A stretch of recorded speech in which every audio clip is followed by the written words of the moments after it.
I've entitled the message, The Fabulous Father. We've been singing about him this morning, but do you know him as a fabulous father? That's the question that we'll ask. And you say, well, I'm not sure. Well, by the end, hopefully it'll be more clear that we serve a fabulous father. I'm going to be reading the text. It comes out of Luke 15. Luke 15, verses 11 through 24. And we're going to be looking at, actually, Jesus told 3 different stories, parables, they're called. And we're going to be looking at one of those, half of the third one, essentially. And maybe I'll cycle back and do, a message on the lost sheep and one on the lost coin and then the older brother. But we're going to start with the younger brother story.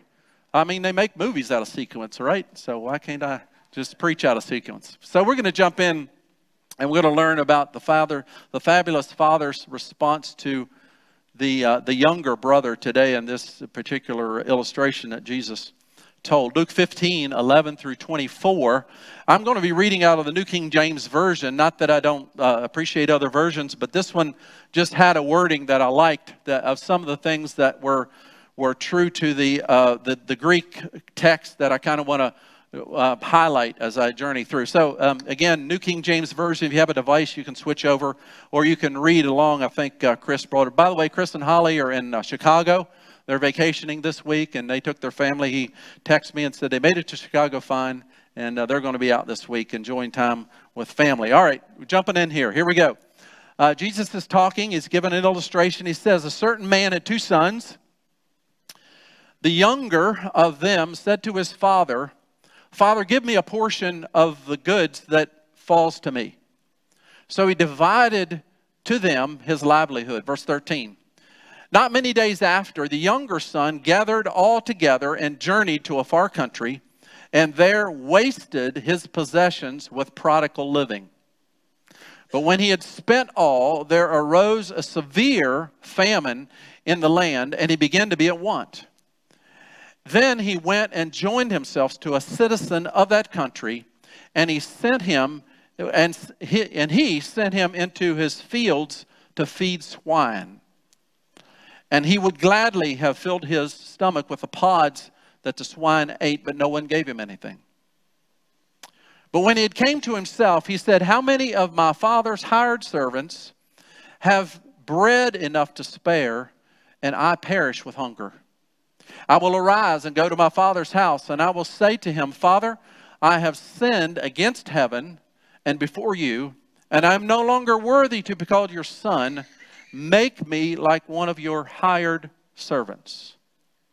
And he arose and he came to his father. And when he was still a great way off, his father saw him and had compassion and ran and fell on his neck and kissed him. And the son said to him, Father, I have sinned against heaven and in your sight, and I am no longer worthy to be called your son. But the father said to the servants, bring out the best robe and put it on him, put a ring on his finger and sandals on his feet, and bring the fatted calf here and kill it. Let's eat and be merry. For my son was dead and is alive again, and he is lost and is found. And they began to be merry. What an amazing story that we start out here that illustrates the fabulous Father.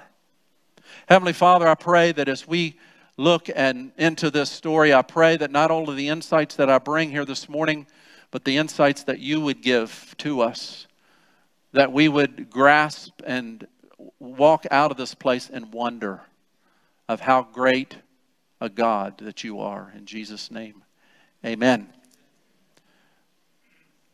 You know, fatherhood is an amazing responsibility. It's amazing joy. And so I thought I'd start before we jump into kind of looking at this story and the illustrations of it. I just found a video that I thought would be helpful talking about fatherhood and being fabulous. And so let's pull that up and show it.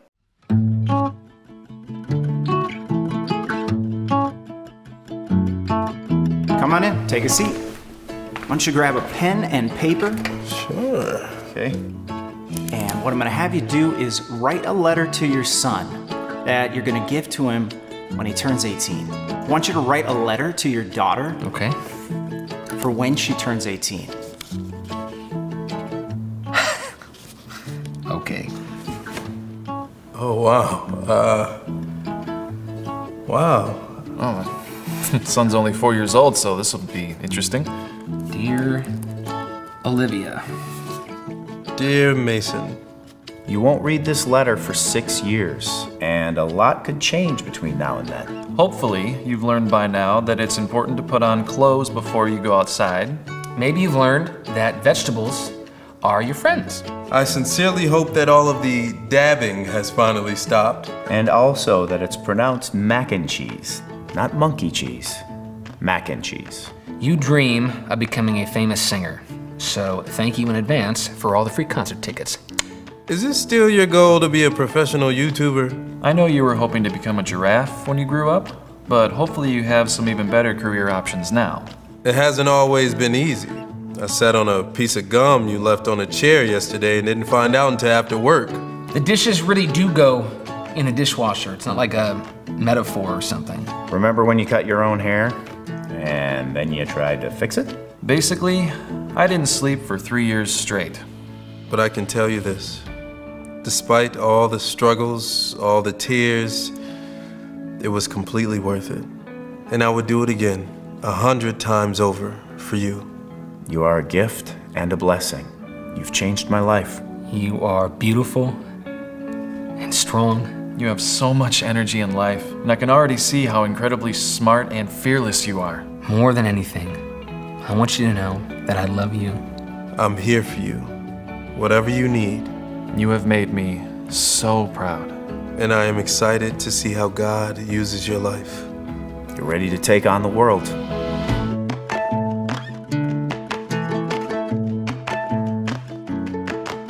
With all my heart. Love always, Dad. Dad. Dad.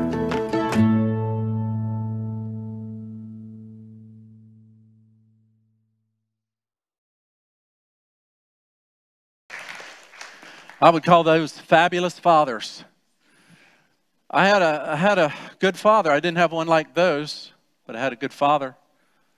And,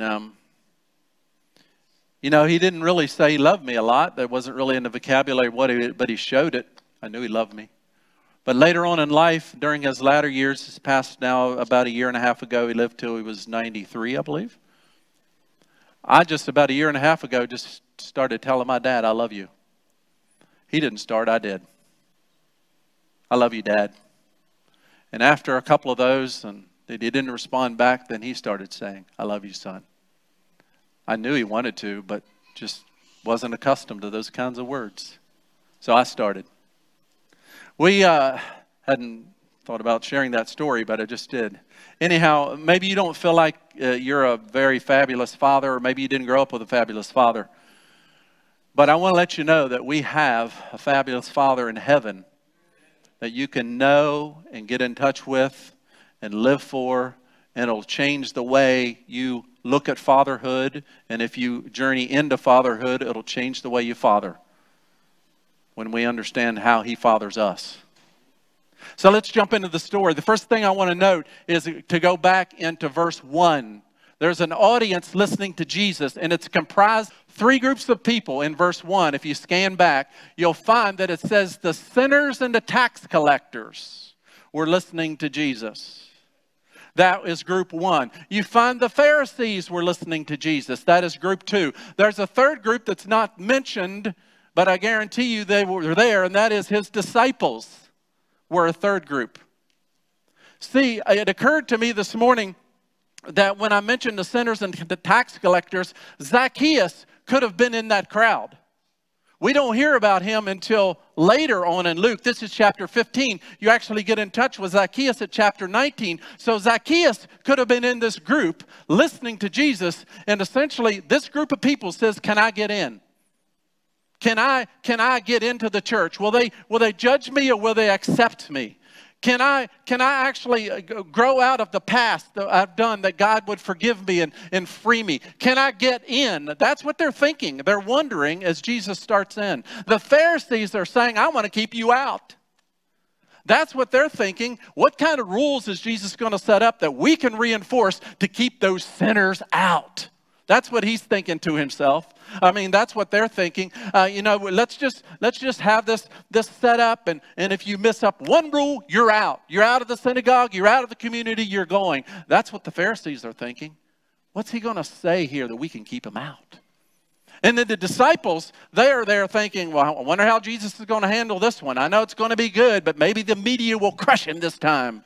I don't know how it's going to happen, but we're just going to wait and see. I'm interested in how this turns out. So we got three audiences of people listening to Jesus as he starts in on this story. And so as we start in on the story, we find the audience is three different groups of people. And then number two, the unfolding of the fabulous Father. Now what I'm going to do is I'm not going to just talk about or teach you theology this morning.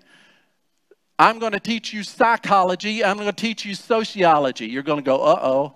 Because if you got a little Pharisee in you, you're saying, maybe it's time to leave because I thought we just did theology in church.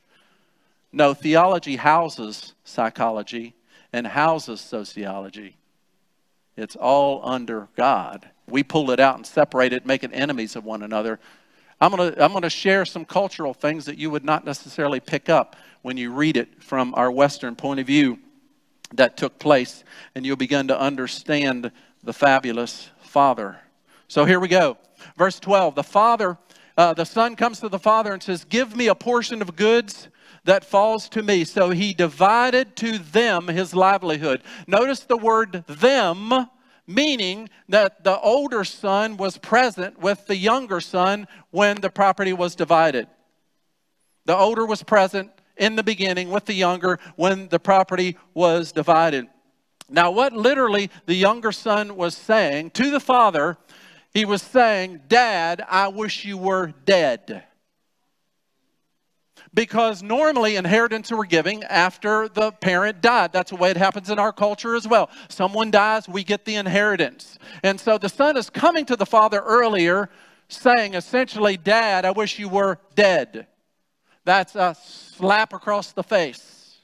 So what does the father do? What would you do if your 20-year-old son? This son was probably in his 20s or maybe late teens when he goes to his father. So if you were the father, what would you do?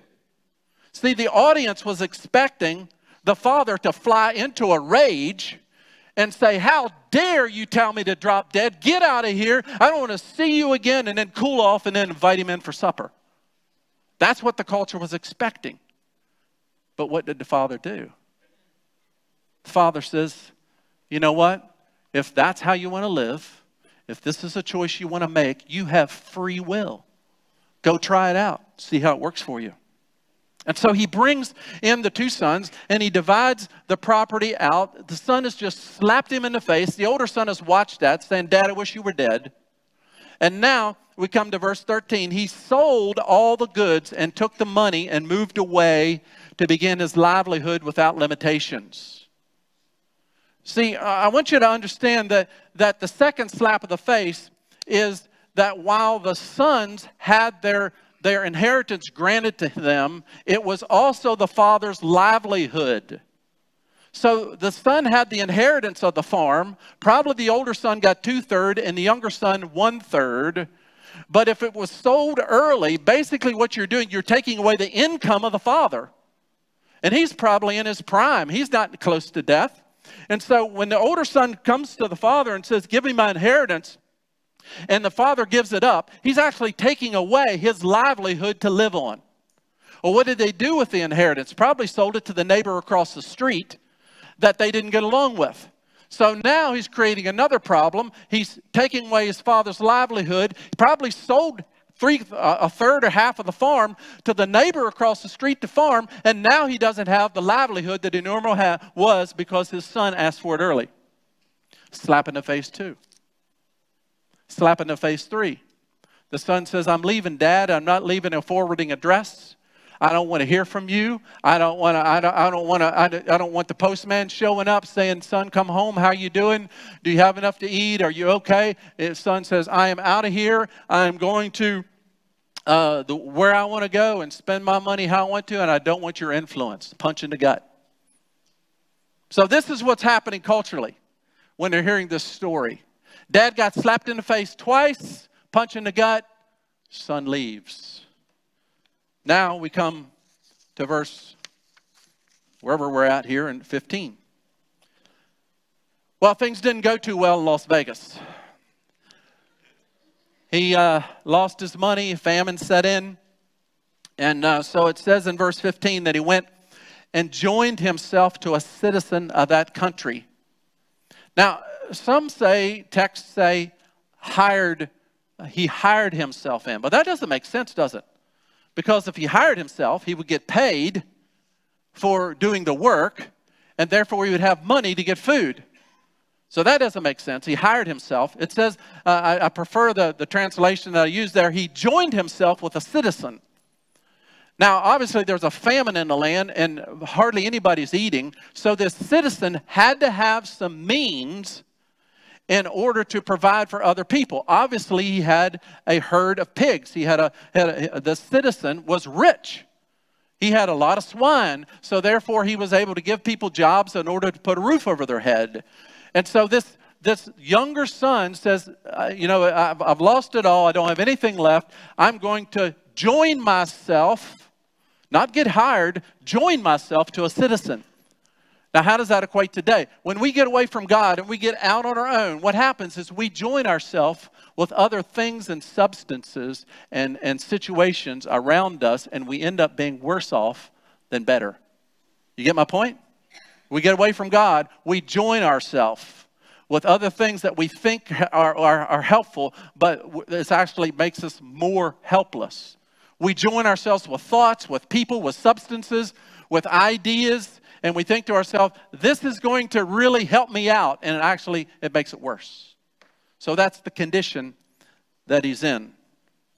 And so we get these three audiences when Jesus is there. And again, the audience of the sinners and the tax collectors, they were like, oh, what's going to happen now? Yeah, that's me. He's talking about me. I can never get in. I've made a mess of my life. I can never get back.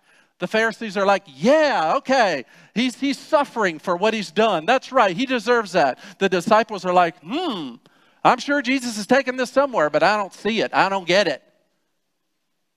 And so, we're somewhere in one of those three audiences in our life, wondering where God is going sometime and how we're going to get there.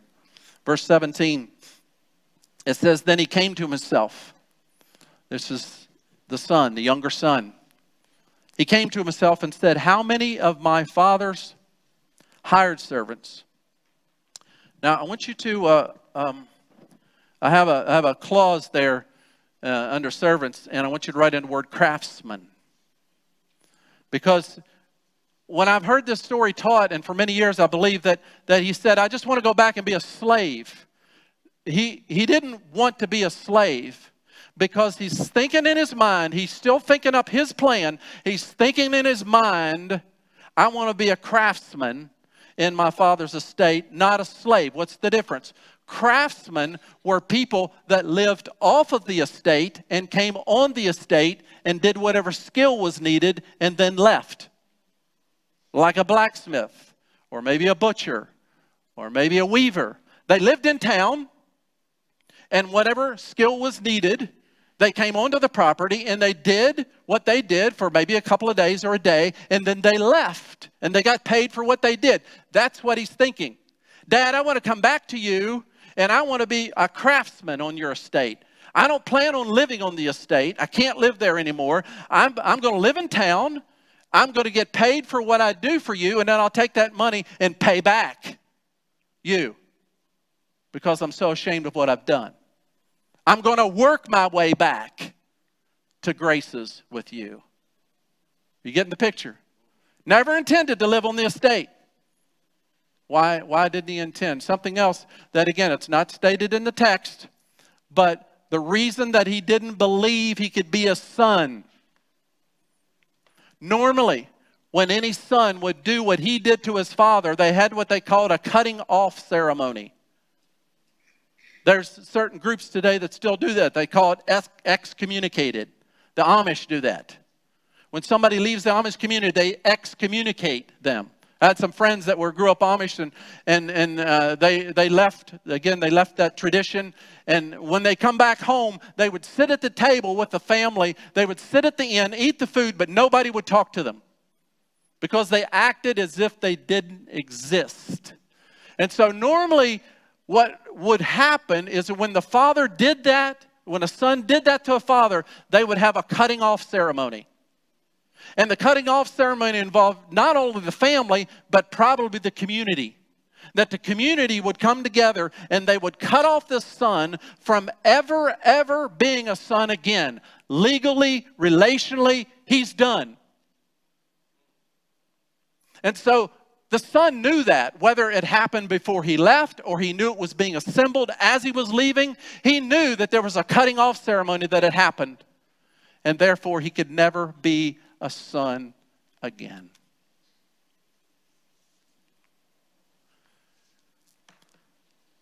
Verse 17, he came to himself and he said, how many of my father's servants have bread enough to spare? And so he devises this little speech. Don't we do that? We know we're in trouble and we get our little speech together when we are facing the person that we know we need to face, and we're wondering how it's going to turn out. We get our speech together, right? 3-sentence speech. Father, I've sinned against heaven and against you, and make me a craftsman. That was his speech. So he's going back. And so as he is going back, he's rehearsing this speech. Now, the other thing that you need to know is that most Jewish communities were made up of people that lived in town, about 6 square miles of people in town. The streets were no wider than a camel, that you could pack up a camel and get a camel through. That's about how wide, so probably this wide, I guess. You know, get a camel through. That's how wide the streets were. So people that lived in town, their houses were very close, and the community and the estates were essentially around the edge of the town. So in order for the son to get to the father's estate, he had to walk through the town. And everybody in town had attended the cutting off ceremony. So they knew what this son has done, and they looked up. This little boy, it was Tuesday morning, he was going to school, and he looked up and he said, wait a minute, that taggedy old young guy with barefooted, raggedy clothes, he's got flies around his head because he stinks. Little schoolboy, again, I'm filling in the story, obviously. Little schoolboy says, that's the younger son.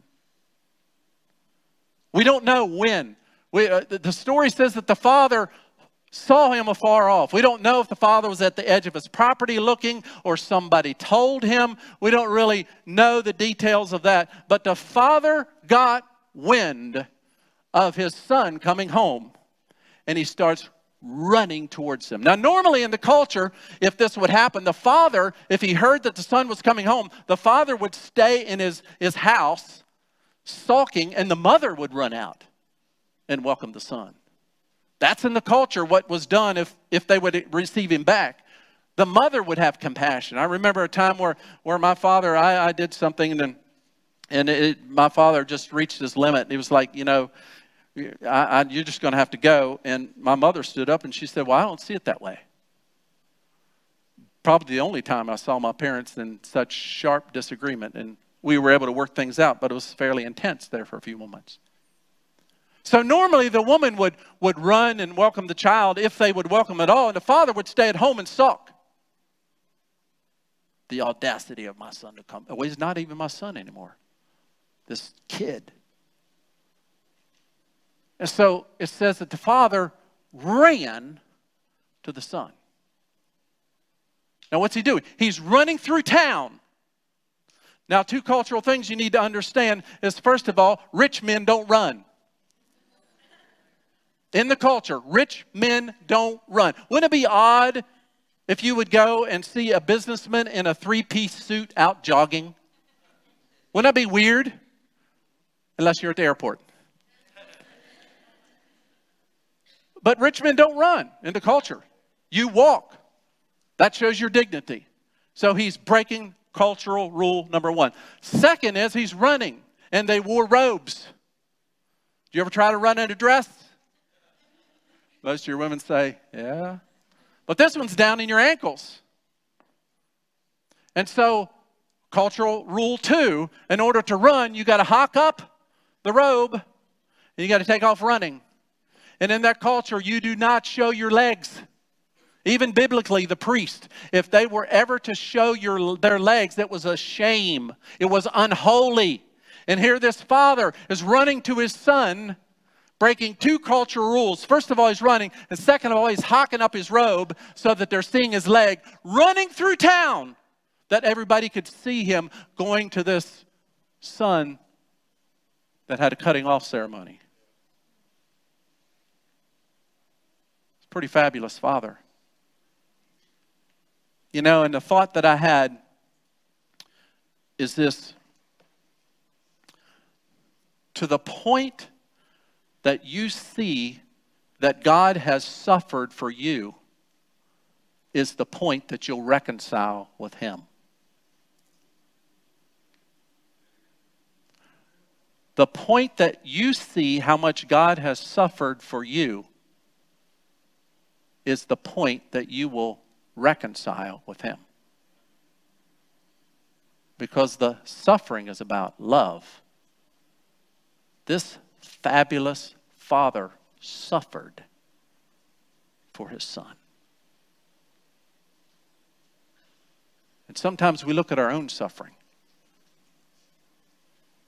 and we don't think or become aware that God's suffering because we're strained in a relationship. God's suffering. You parents, if you have a strained child right now, you're suffering.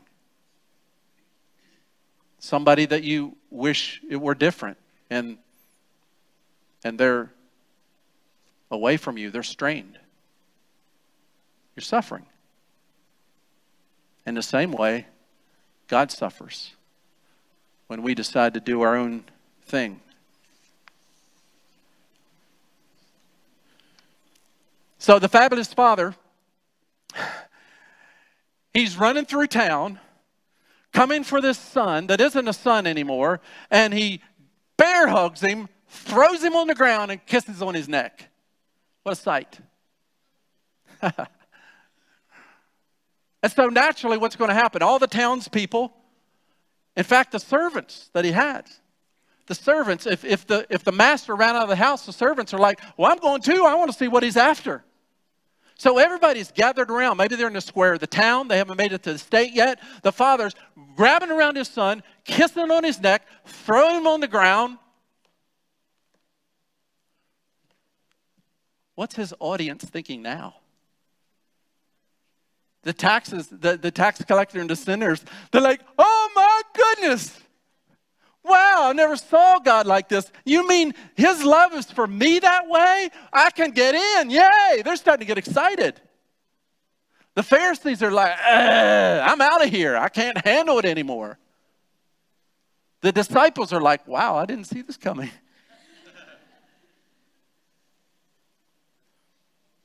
And so he's on the ground, and then suddenly the son changes his speech. When his dad's laying on top of him, laughing, crying, kissing on his neck, and the son's like, oh my goodness, I can't do the craftsman thing anymore. God forgive me, Dad forgive me, I'm just not worthy. I have no value, no worth. No value or no worth as a son. He just went to the bottom of the bottom. And yet, the father, when he heard that from his son, He took care of those thoughts immediately. Immediately. It says, quick. He looked around and he saw a servant. Hey, servant, go get the best coat in the house and bring it here right now. I can't stand to see my son dressed this way. Hey, servant, quick. Go get the family ring. He took it off when he left. We took it off in that cutting off ceremony. Quick, get the family ring. Put it back on him. And then the third servant, quick, go get the sandals. Those are brand new. I was waiting for him. Bring the sandals back and let's put it on him. Quickly, God demonstrated he could not stand the fact that his son was thinking that he was worthless any longer. He demonstrated it immediately. So what do we have? The coat represented honor. He restored his honor as a son. The ring symbolizes, what does it symbolize? Trust. It symbolizes trust. I trust you again. It'd be like giving my son an unlimited credit card. It says, there's no limit on this credit card. Here, spend in the way that you feel best. When he just lost everything. Trust. He restores trust. And then the shoes represent dignity. Dignity, self-respect, or dignity. And then, normally, when they had a wedding or a family reunion, they would kill a lamb. That was the normal MO. Have a wedding, let's kill a lamb, let's have some mutton, let's rejoice together. You would only kill a fatted calf if you were entertaining kings and dignitaries. That's the only time you kill the fatted calf. You wouldn't kill it for anybody else unless you had somebody politically or somebody that was just way beyond you, dignitary, a king, that you were entertaining. That's the only time you would kill a fatted calf. So what does the father say? Kill the fatted calf! My son has honor, trust, self-respect, and dignity back again. What an amazing father. It's a fabulous father in that way. So can you imagine these three audiences? Again, the tax collectors and the sinners are like, wow, I never saw God that way. The Pharisees are like, ugh, I never did either. And the disciples are like, this is an amazing, amazing story. See, lots of times we don't see God in a way of how we hurt him at different times until he shows us. And then we have to decide what we're going to do about it. Father was slapped in the face twice, punched in the gut, cutting off ceremony, participated in. Not my son any longer. And suddenly the son decides to come home. How would you receive your son or daughter? The fabulous father ran towards him, not waited for him. He put a robe of righteousness on the son, so to speak. We get a robe of righteousness from Jesus. Declared righteous. Jesus says, I can trust you with my name. You can begin to pray. Whatever you pray in my name, I'll give you. I'll trust you with my name. And then he puts shoes on our feet. He restores our dignity as a son or daughter that we walked away from. What a fabulous father that we have. Amazing. The son thought the best I could do is work my way back. Work my way. Just show up and tithe and, be responsible, but my heart's not in it. I'll just work my way back to dad. But when he met dad, everything changed. Everything changed. And now he's back home. He's restored as a son. The father made this distinction. He said he was dead and now alive. He was lost and now found. So the son, prior to coming back, was dead and lost. But now, since coming back, he's alive and he's found. And that's the way he lives the rest of his life. How are you living your life? Dead and lost, or alive and found? The fabulous Father welcomes us back, runs to us, restores us quickly. And kind of coming into a practical element here, clearing the path back to home. There's a verse out of Jeremiah. It says, "The Lord appeared to me and said, I love you with an everlasting love, so I will continue to show you my kindness." Jeremiah 31:3. God said that to Israel when Israel was not being a very great son. He appeared to Jeremiah and said, you know, Israel's not at a great place right now, but I love him. I love them. And it's an everlasting love. It's not dependent upon what they do. Somebody said recently that God doesn't love less, he loves best. God doesn't love less, he loves best. And God goes on to say that I will continue to show you my kindness, even though you're not kind back to me. What an amazing God that we serve. What a fabulous Father that we have. And so to get kind of real practical about clearing the clutter to get back home, the first thing that we have to do is discover our limiting beliefs. We all have limiting beliefs. What do I mean by that? Like, for instance, a limiting belief would be, say, for me, would be insecurity.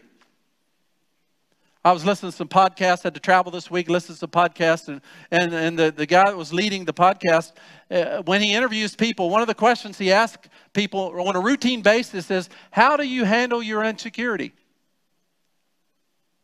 As if, you know, he expects them to have an answer. And you know what? We all have insecurity. We handle it different ways. Some people make people laugh. Other people bully other people. Other people get angry.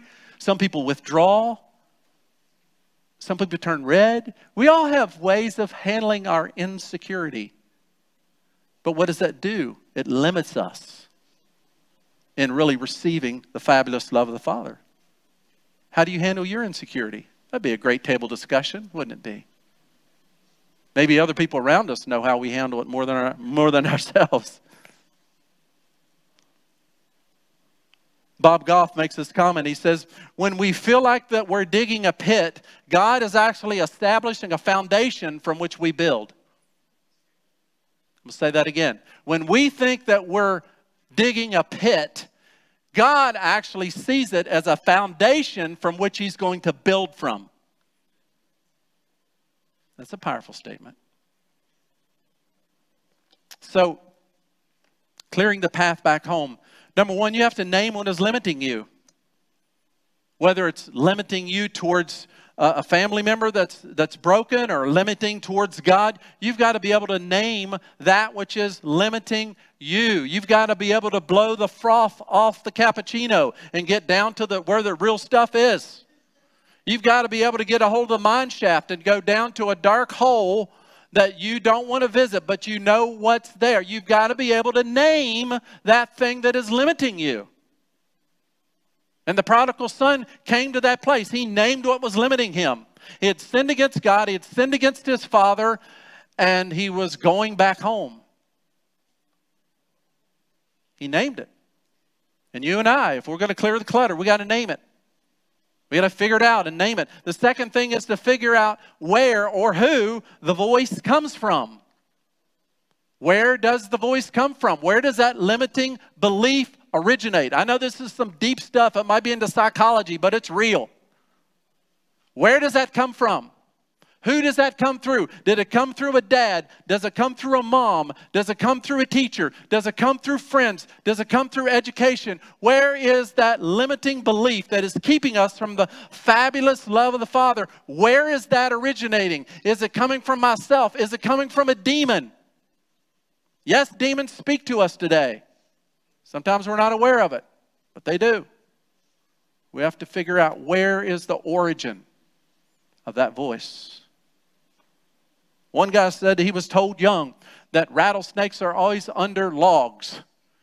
And he says, I've never seen a rattlesnake. And here I am 60 years old and I'm still doing the standing long jump off of logs because I think there's a rattlesnake under a log and it's never been there. I've never seen one, but my dad told me that early. Sometimes, you know, what we're told early gets stuck with us. And we have to clear it in order to get back home. And the third thing is, so you got to name it, figure out the origin of it, and third, discuss it out loud with someone to dismantle it. That's maybe the most scariest part of all. Discussing it out loud with someone that knows the fabulous love of the Father in ways that you're limited. A trusted friend. Don't get somebody that speaks negativity into you. Get somebody that speaks hope. Hopefully you have somebody around you that actually speaks the love of the fabulous Father, that when you get talking about it out loud, it begins to dismantle. And you're able to receive the love of the Father. You got to talk about it out loud. You start talking about it out loud with God, but talk about it out loud with somebody else. Because if you only talk to you, you only hear you. And you might break free, but when you bring it out in the open to somebody else, what happens is that that thing breaks a lot sooner than if you try to work it out with you. You might eventually get there, but it could be years. But you bring it out in the open with somebody else. You say, this is a limiting belief that's keeping me from understanding or walking into the love of the Father. I want to break the hold it has on me.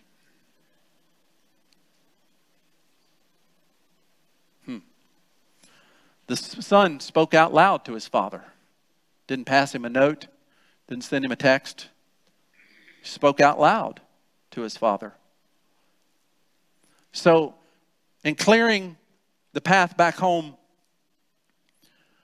the question I have for you in closing is, what is cluttering your path forward? What is cluttering your path forward? Might take some time to sit down and make a list. Then figure out what's the top 2 or 3. Second of all, where's it coming from? Where to start? Where's it coming from? Thirdly, are you willing to trust someone enough to sit and talk with them about it? Bring it out in the open. Man, I have trouble with God about this. I have trouble with this. I have trouble with this. Just sit, talk about it, pray about it, and then see that thing dismantled, so that you're able to then come back to the fabulous Father. Let's pray.